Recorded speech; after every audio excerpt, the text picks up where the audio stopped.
Good afternoon, everybody. Last week, President Trump announced that he had a productive call with Vladimir Putin. They scheduled a meeting in Hungary.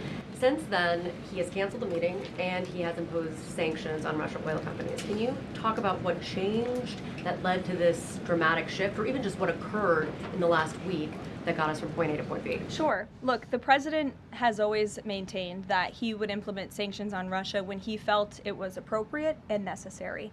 And yesterday was that day. I think the president has also long expressed his frustration with Vladimir Putin and frankly both sides of this war.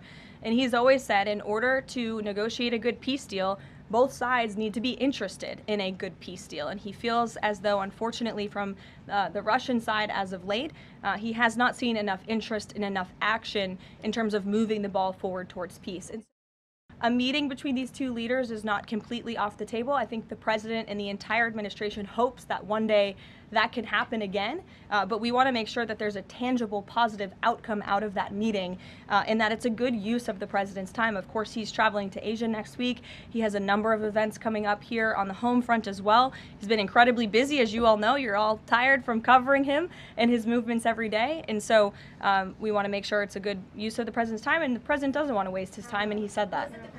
All between the Secretary of State and Lavrov that led President Trump to believe that President Putin or the Russians did not want a peace deal. That was not the sole reason, no. I think the Secretary Rubio felt that was actually a productive call. But again, the president wants to make sure that a meeting between himself and President Putin will be a good use of his time. But what exactly led to President Trump not believing after his call on Thursday, where he said he did think he wanted peace and wanted a peace deal, to believing that Russians were not? Again, the president wants to see action, not just talk. And I think the president is extremely motivated by the success of his peace deal in the Middle East to get things done. And he wants this war to come to an end. He's been saying it now for 9 months being in office, and he's grown increasingly frustrated with the lack of progress from both sides of this war. Mary.